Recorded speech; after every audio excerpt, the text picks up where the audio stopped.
Hi everyone, and welcome to our event today, where we will be discussing scaling property innovation together as part of Oslo Innovation Week 2021.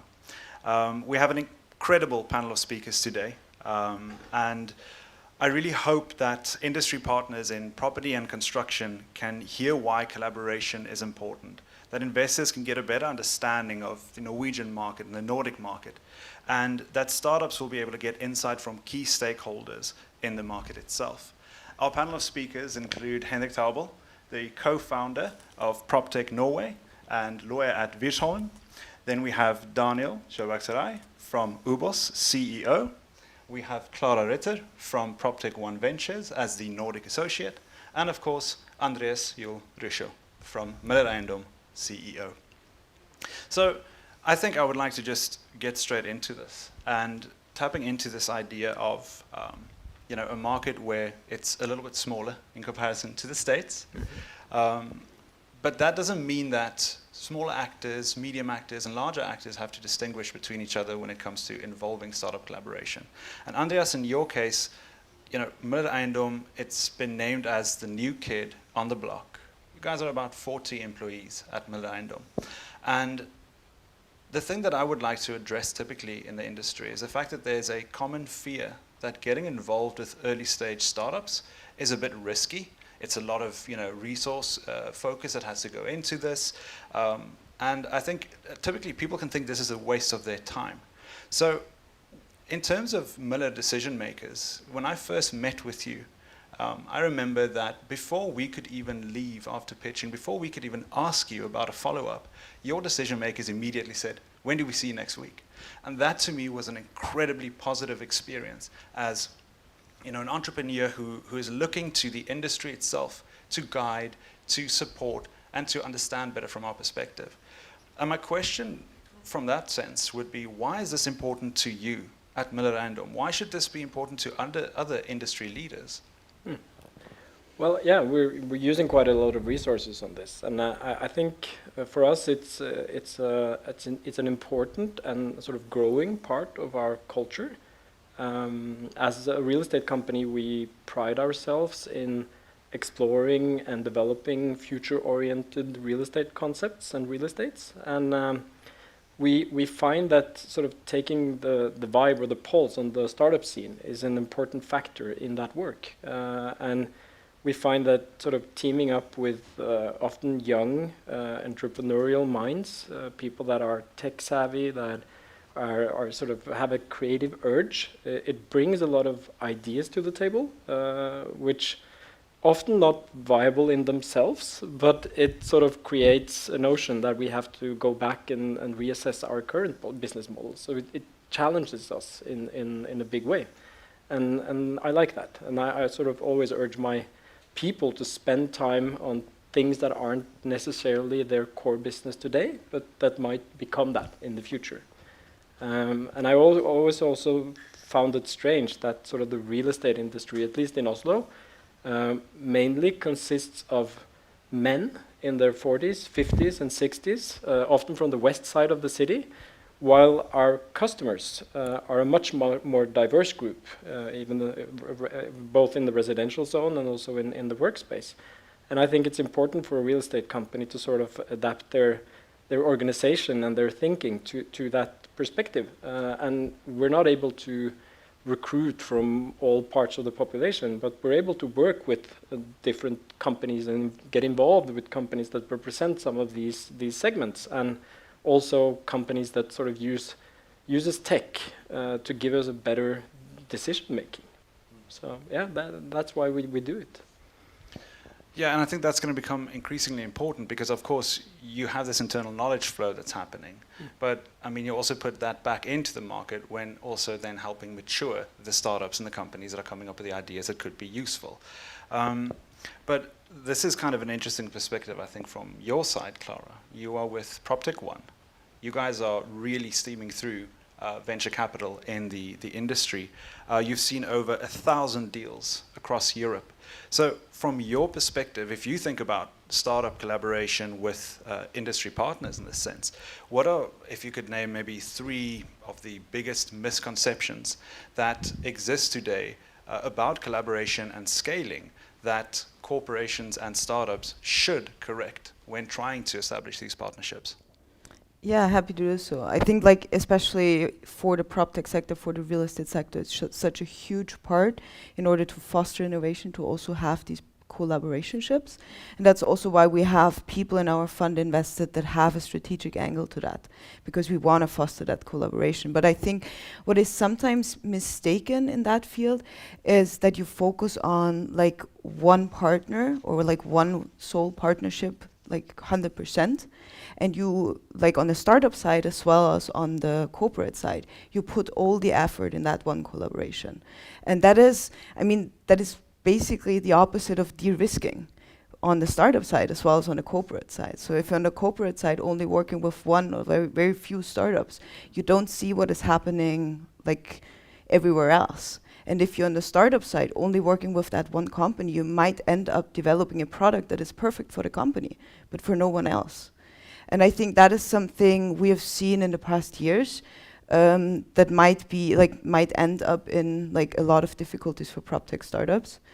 And what I've maybe more targeted to the Norwegian market, what I've seen very interesting here, and that's what I learned from like talking to people on the startup side, from talking to people in the corporate side as well, is that like you have a like strong collaborative approach in Norway, and that is, I think, very impressive.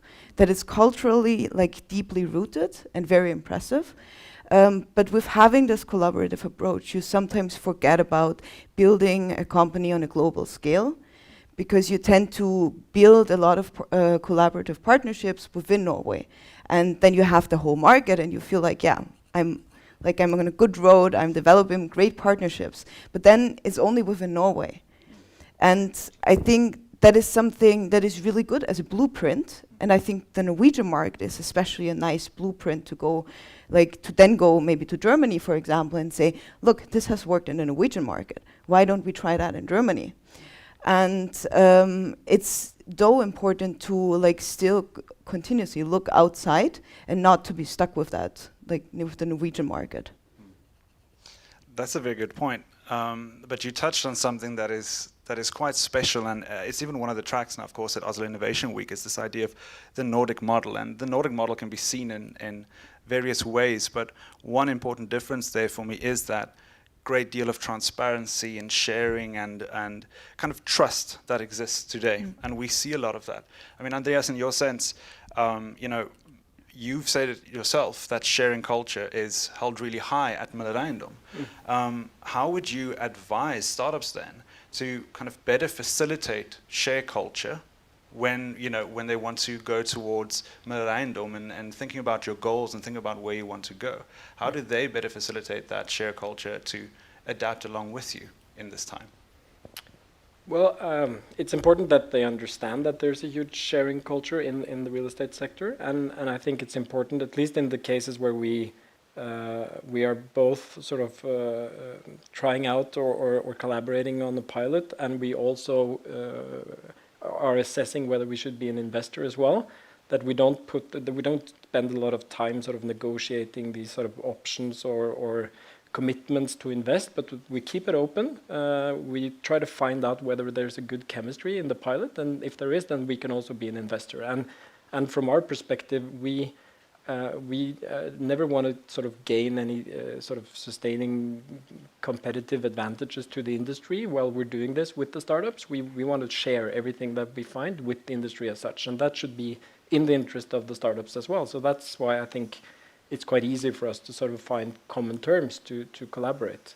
And I think that this goes both ways as well, because I mean, from our perspective, we spend a lot of time with the sort of PropTech companies and also sort of assessing whether we should invest in them, but we have invested in several companies that represent customers in our real estate because we want to learn more about how to fill our properties in the future. And by that, we're investing in sort of companies that are willing to share with us. We're not trying necessarily to get them as tenants in our buildings, but we want to understand how things are working and how things will develop.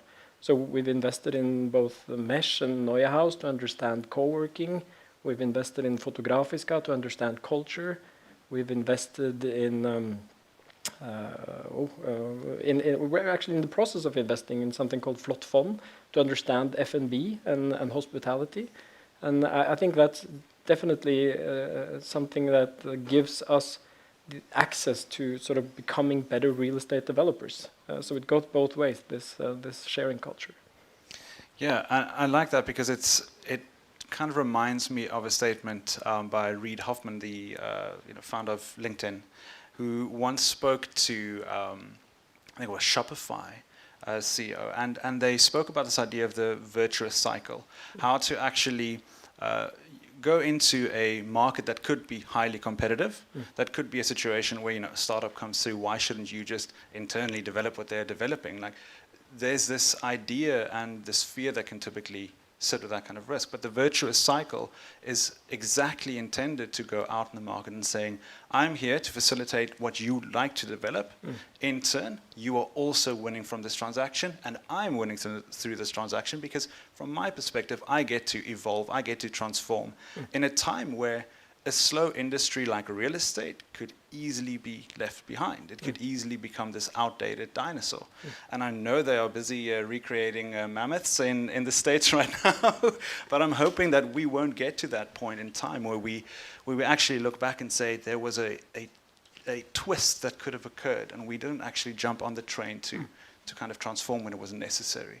In many ways, I'm hoping that it won't get too late. And I think the way that approach can work in the Nordic model is really great because you have that openness and transparency, you have trust. And going back to what you said, Clara, around trust, it works here. Does it work elsewhere? How do you take trust to another country like Germany or the States? I mean, we're talking here about a situation where the kind of environments can be trustworthy here, but cutthroat in a larger economy elsewhere. So how do you deal with that as a VC, when you think about taking startups forward, when you think about helping them understand what it's required to scale, what would you say is like the important parts that should not be forgotten here in moving in?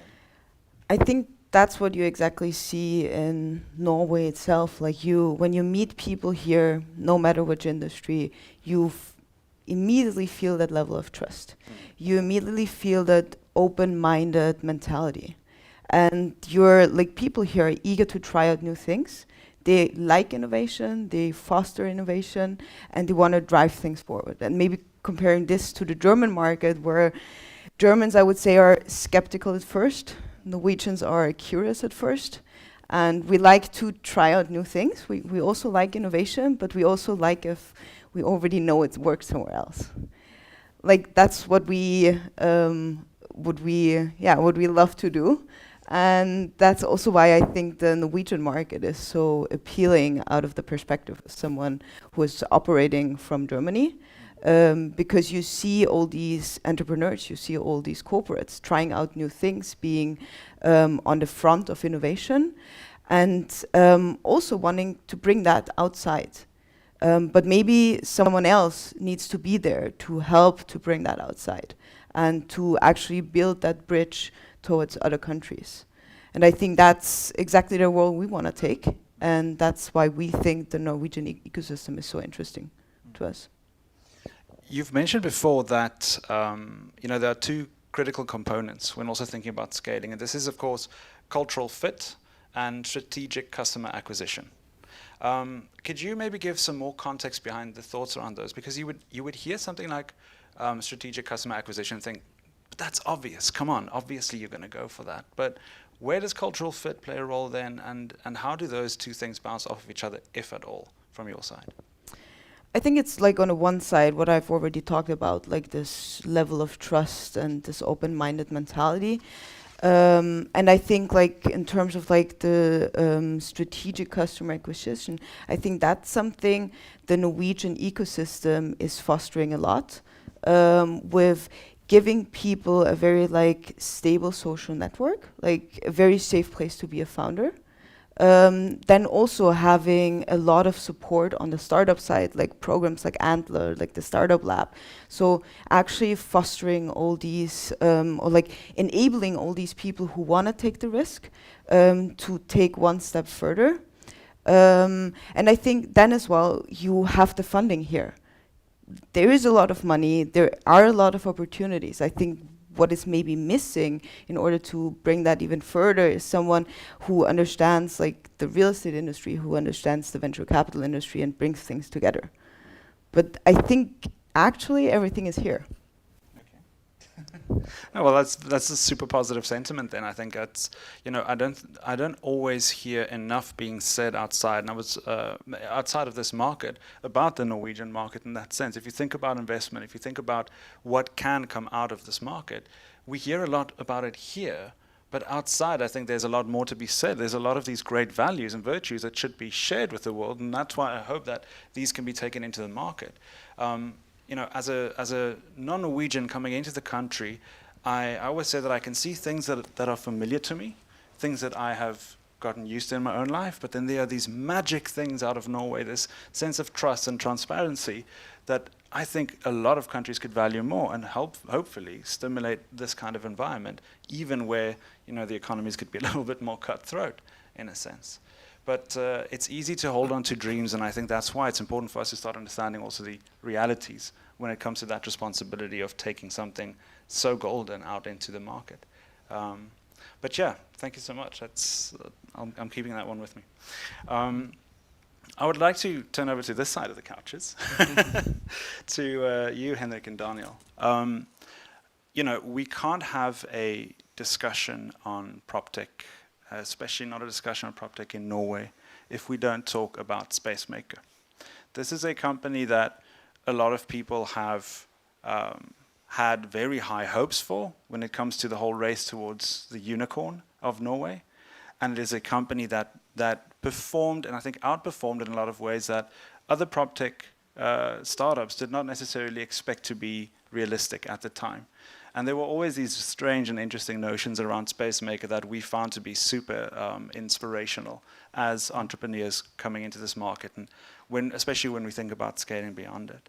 But Henrik, you were involved with Spacemaker in the sense that you knew Håvard. You guys spoke during the early days.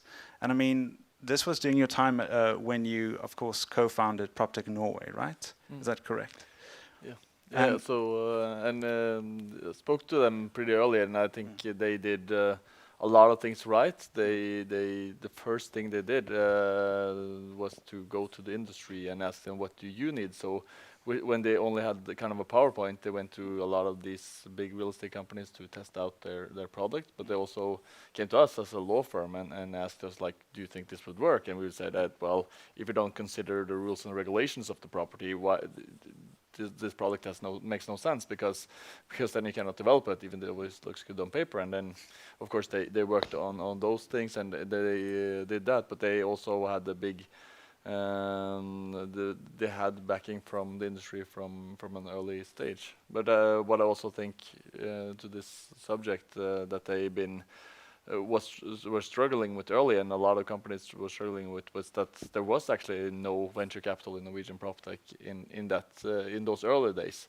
So you got a lot of the industry companies coming in with small shares, so which gives you validity, it gives you credibility, it gives you access to a portfolio. So that's great things. But on the other hand, they are not that interested in scaling the product, going international, because it's kind of outside their mandate. So I think the balance that we have now with Clara and other companies working with venture coming in, that has that scaling experience mixed with the industry experience, could be a good match. Now we see a lot of venture capital coming into the Norwegian PropTech market. So, and do you think that, you know, if you think about the lessons during those early days, what kind of takeaway lesson would you say is super important for anyone who is looking to raise these funds with industry investors? You mentioned now, of course, you know, try to also diversify your cap table. Is there anything in addition to that, or some more context that you could share around that could maybe be insightful to people listening?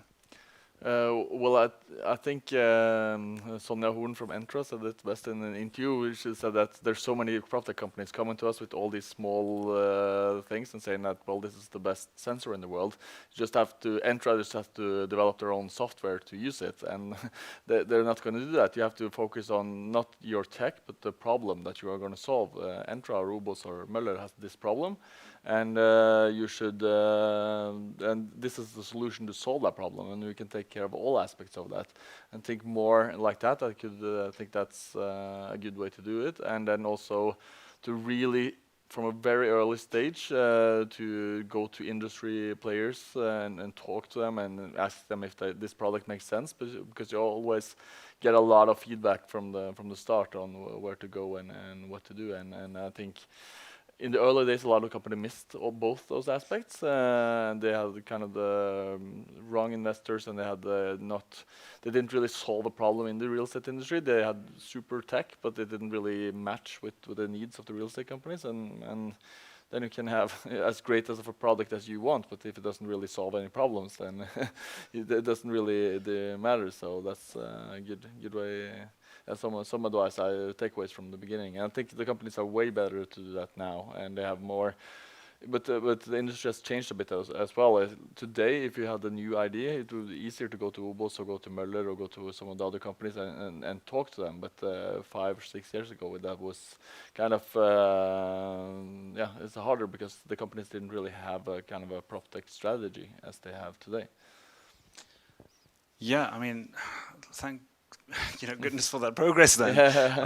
Because I mean, in the case of Ubos then, Daniel, largest real estate developer in the Nordics. Can we just claim that for a second and talk about it? Just for a moment, we can. The reason why I think that is important to note is because, okay, you're this big industry actor, and you have a lot of weight on your shoulders when it comes to the responsibilities to the market. And in the sense of, Spacemaker, you were also involved earlier on in the company where things are really critical for startup to get, that 0 to 1 perspective in place.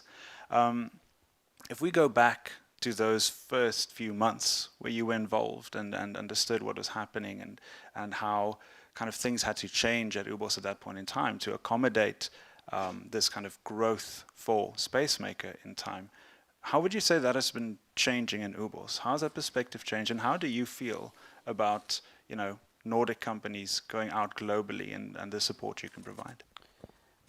I think one of the most important things was actually giving the people internally the confidence to start on this journey, and it actually has to start on the top of the company, because when Spacemaker came to us, I think we had a joint investment arm with AF Group called Construct Venture, and they were even invested before we knew about it. And they had talked to AF, which is a slightly smaller player, so with a smaller playing field and a lesser organization, and then coming with these ideas into a very mature organization with very high self-confidence, working with architects who were very, very hostile in the beginning, because this was actually going into their home turf, and trying to overwin. And if you're going to, and then you come with a software costing enormous. You're coming to a project with a 1 million Norwegian kroner software, and saying you need to use this and we'll do magic for you. It just doesn't work. So we had to decide very early on. So I met Håvard at an event, which was not in PropTech actually, was on some other event, and then we started talking, and I said, okay, we have to talk together. And then we decided that we were joining this journey together and trying to learn from each other and sending this signal that it's okay. So we had a special fund where I put half from the CEO budget, and then I said to our development arm, you have to pay the other half in order to bridge that insecurity. And that was critical in the start, because people do their work, and that's critical for startups to understand too when you come with a new idea. There are people out there in those incumbent organizations doing their best to perform according to their KPIs. And their KPIs is not working with startups. It's making profit, developing projects within a very strict timeline. So this is this is kind of distortion on their timeline. So in order to actually succeed, and that's what we did with Spacemaker. We made time and made it okay for the team we had on the development side to use time on Spacemaker, even though it affected their productivity. And then Spacemaker started understanding that they didn't have all the answers, because they're a bit, when you're young and have all kind of ideas, we have all been there. You think you have every answer, and just trying to say this doesn't really work. It isn't how it works, and building trust together, working together over a long time. We managed to learn a lot from Spacemaker, and I think I don't know how many hours our team has spent on venture capitalists in New York selling Spacemaker's product. Several hours, and they told me, "Can I use time on this?" And I said, "Okay," and then I called Håvard and said, "I have to have a separate ticket because we're using so much time on your investors. I want to be a part of this value creation because we're actually creating heaps of money for you." And that's how we started talking, like I would talk to Andreas. Die Hard, instead of treating it as some kind of CSR project. So I create values for you. I want a part of that cake. Instead of saying, "Oh, I'm going to take this social responsibility for Spacemaker." It was all about business. If I invest in you, I want a part of the cake we create. And when you start talking respectfully with each other, that creates success. That's my opinion on working with startups. Yeah, that I think brings into question, once there's a consideration, as you said, it's a business decision. There's ROI involved here. And you have to, because people, we recruit very heavily paid people to do work, and if you distort their every day with a new product, you have to create some kind of ROI. No, and I agree, and I think the interesting thing is that I've seen increasingly now that industry actors are taking the stance of also not, taking the whole pie in that sense. And I think this is also an interesting thing, right? Where do you draw the line from greed into support? It's a fine balance, but I think the proof of the concept is it's not always creating a tool for itself. Like Andreas said, we can't work that way, and you told it too. If Spacemaker or some other tool we meet on our way becomes an internal tool for Obos first and then for everybody else, the idea dies, and it isn't really proof of concept, because your idea has to live with somebody else. When we went to France and met Bouygues, and they asked us, "Can we get it? Can you help us get into the Spacemaker idea?" and we had already talked to Håvard about it, and so we knew, and that's how you have to create curiosity outside, because that's really proof of concept, because nobody thinks alike. Möller thinks different from us. Some of your clients think vastly different from us, and if all those ideas come together, it's really proof of concept, because that creates the opportunity to scale up. And it also frees up this Norwegian perspective, which is limiting when it comes to building a huge company. It isn't simply a big enough market to create huge tech companies. We're too small. Yeah, going then from back in the day, those decisions were made. There's been a lot of growth, clearly, in a company like Ubos. I've seen it personally, which is... We're very happy to have you on board. Yeah, no, thank you. But it's something that, thinking about a company that's it's going on 100 years. This is a company that could easily say, we don't have to step down. We don't have to bow down to say, look, we can also be a part of these smaller things that are growing. But you have taken on that challenge, and which is, I think, a good move to make. But today, where you're facing new startups coming onto the market, what is Ubos doing today to better enable itself to meet these kind of demands of flexibility and agile development? And how are you gearing up for kind of the next wave of startups in the Nordics?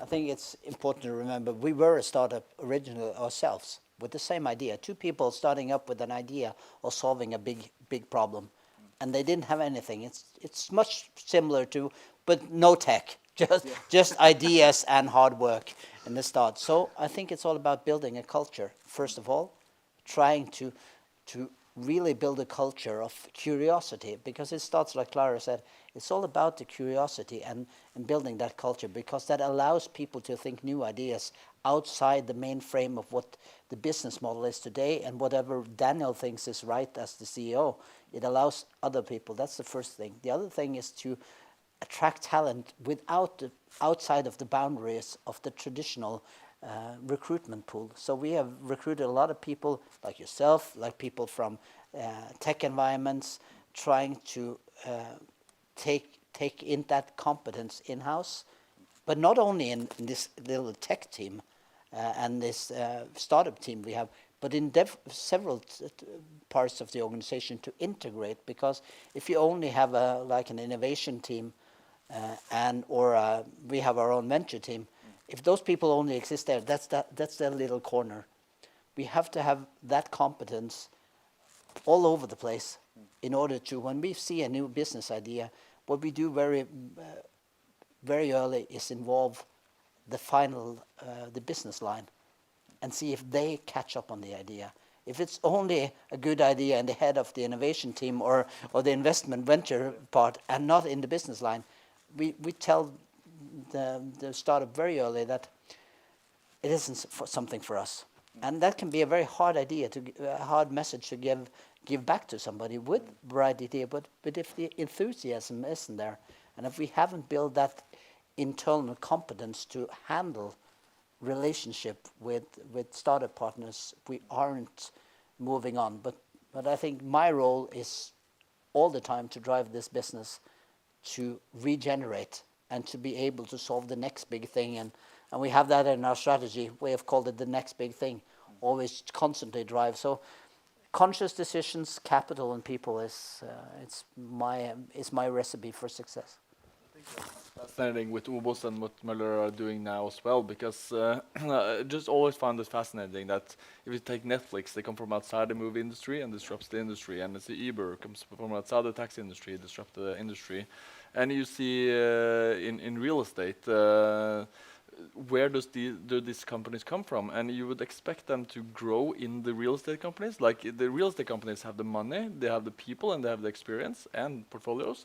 But almost none of the companies actually have previously grown from inside the real estate company and then out, right? They always come like from the outside, or people like Håvard in Spacemaker that breaks out from his architect firm and makes this product. And perhaps that said something about how the culture was in real estate industry earlier, but I think with the new energy and how it's developing, this can be done. But also it's kind of smart to have this spin out, right? That you spin it out and create a whole new ecosystem for it, as a lot of these companies do.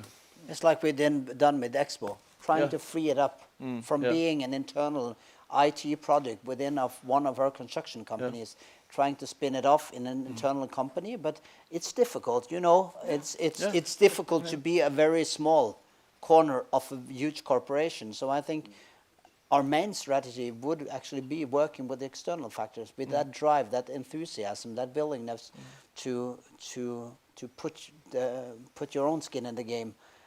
Where you don't drown in all other priorities within a huge corporation. So instead of being the main focus of the company, that you are in a startup and then moving in, instead of just drowning, because that's the problem with huge corporations. There's so many processes, so many stakeholders, and so we need to free up just our mind to do that. I think exactly because of that it's so important to differentiate between like the financial interest and the strategic interest, and if that gets mixed up in the end, then that might not end up how we expect it to. Because if you have the strategic interest and invest in a company as well, I think you still have to differentiate what is the goal for this strategy, what is the goal for the other strategy. Because, I mean, I think there is a reason for venture capital firms being the reason for Netflix, Uber, and all these companies being successful in the long run. it's because they don't have a strategic interest. It's because they only want to build great companies. I completely agree, and that's why we also, in some instances, we have stepped down from the finance part and just being a corporator. We do that. It started out with our home management team. Actually, said there, our vice president, he's put himself here and had worked here in Startup Lab several days and met people, and then just try to take them into and can they generate better business? And we haven't invested in any of them, but just using them as part of doing products better.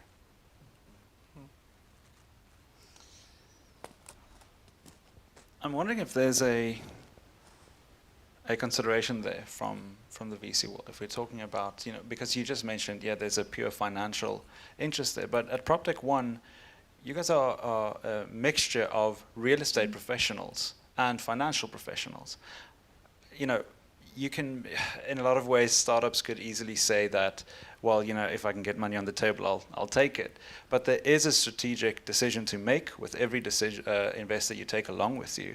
Where do you guys kind of see the main focus in that value? How do you, employ the real estate professionals to kind of drive into that market beyond the kind of obvious conditions of saying they could maybe assess a problem market fit? They obviously have other kind of realities that they can share with the financial professionals that also enrich their lives.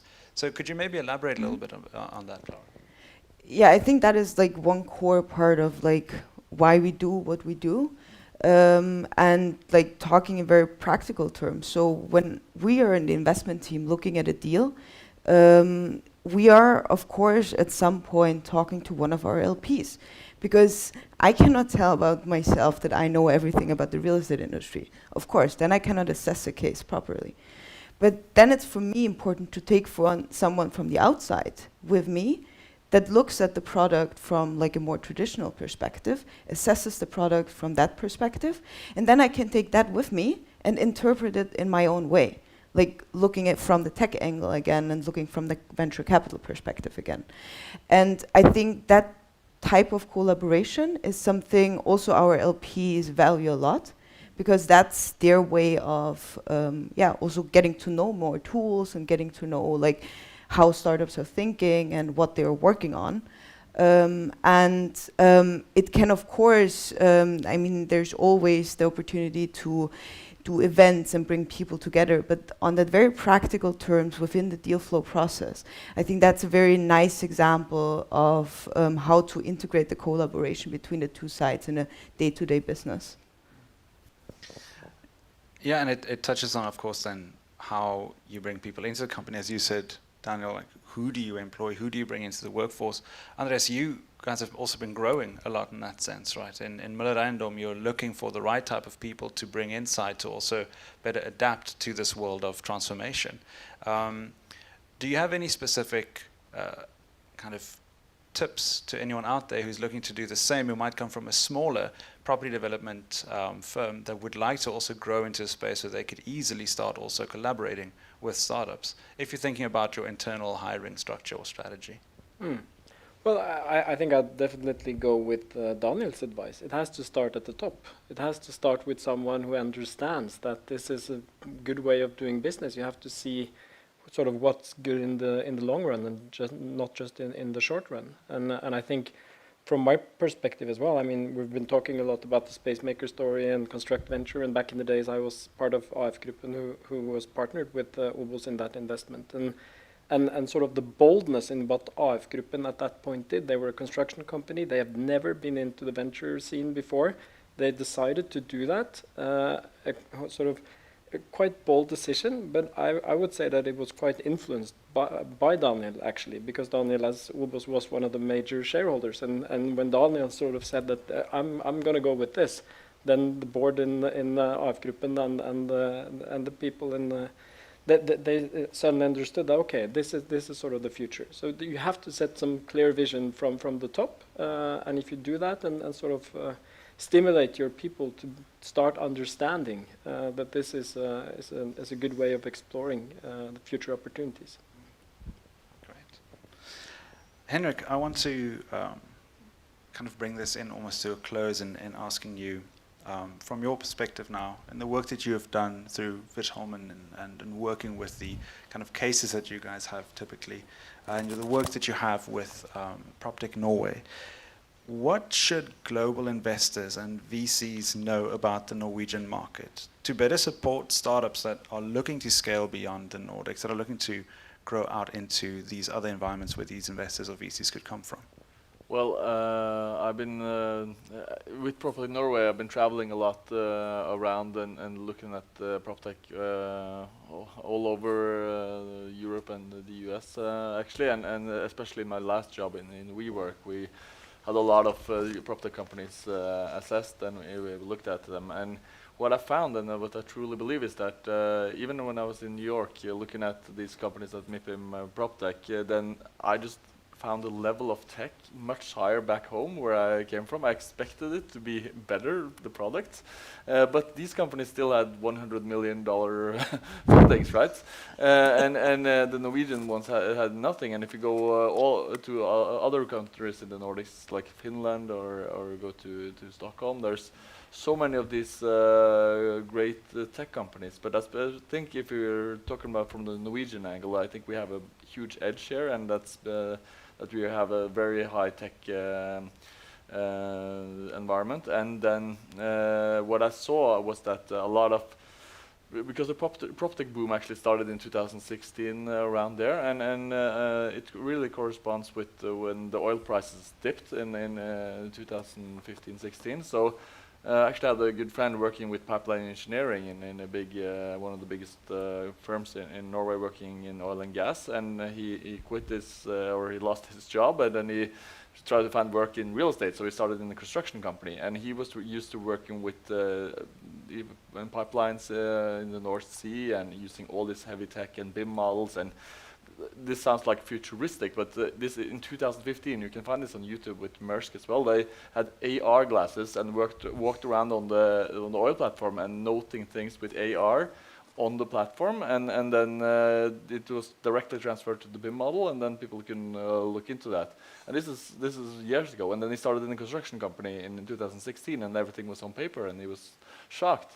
And the point of bringing up that is that there were so many other people going from oil and gas to real estate in a short period of time, and starting to bring those ideas in. So when you think about the oil and gas industry, it's a lot to be said about that, but it's really a tech industry and how it is now.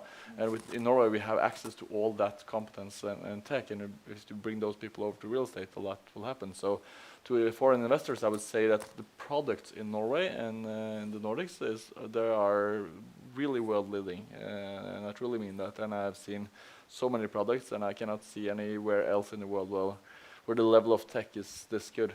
So yeah. I also would encourage foreign startups to look to Norway and try to find industry players. We did, I think Construct Venture brought along Scale Robotics, which was a Spanish company. We have just built Obo's Living Lab, a fully fitted building with 34 apartments, where we're inviting industry partners to come along. And a lot of them are now huge multinationals, but we need more. We have one small Incube working with artificial light, very, very interesting technology. Stemming from the University of Barcelona, but we need more people to work with. So if somebody else is listening out there and want to try to experience and test their technology on live people in a controlled environment, we're here for a discussion, and we would love to work more with new ideas and new people and new experiences.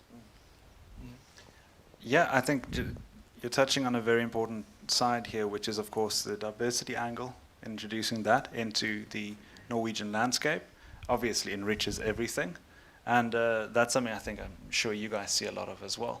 So I think that's possibly one of the main things that I've been seeing now, is that there's a lot more people. When I look around in moving around places like Mesh and Startup Lab and Epicenter and all those spaces, you find startups that are increasingly involving people from the outside, and that is changing materially the way that we even think then obviously on site when we're working, because those ideas transform into a product, we use that product. And so I think there's a different level of diversity that's being unlocked today in industry. That'll be really curious to see how that unfolds, and I truly believe it's for the positive. So yeah, any last thoughts from your side, Clara, Andreas? I think maybe like what you just said before, I'm just like from my experiences in the last year, I'm just very like thankful of the trust and the openness from the Norwegian landscape, from the Norwegian country, to open up for opportunities from outside and not to be closed and say we have everything here, but give other people the opportunity to also bring things to Norway, and exactly what you said, because it adds value and it is important. Not everything can be done within one small country. I just want to reiterate actually that sort of having the mentality of opening up to collaborating with startups, it really creates wonderful things for your own culture. It doesn't necessarily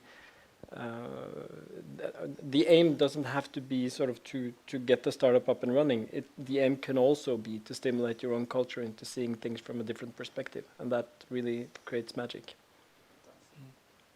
Yes. Then I would like to thank Oslo Innovation Week. I would like to thank Forskningsparken for the incredible venue and for setting everything up, and of course our speakers, Henrik, Daniel, Clara, and Andreas. I really appreciate your time, and I'm sure every one of the listeners do as well. You are truly the stakeholders that we look to in the environment, and that I know that they hold you guys high. Clara, when you are moving in and talking to people, I already hear your name being spread around environments where I know you haven't even been. Miller Eiendom and Ubos are held high by the industry and being acknowledged by startups as kind of forward-leading and front-faced companies where you don't have to feel like you've got to meet behind a curtain somewhere or that you are trying to avoid people when they move around. I've heard equally between a company from 40 employees to a company of 3,000 plus employees that people are open to these conversations. And that is always for me great to hear that it's not just at a certain level where there's an openness to this kind of entrepreneurship. And Henrik, I mean, it goes without saying, you're one of the one of the key networking people in the Nordics, and I really appreciate all of you being here today. So thank you so much from all of us, and we hope you've enjoyed the going on last day of Oslo Innovation Week, and we look forward to next year. Bye-bye.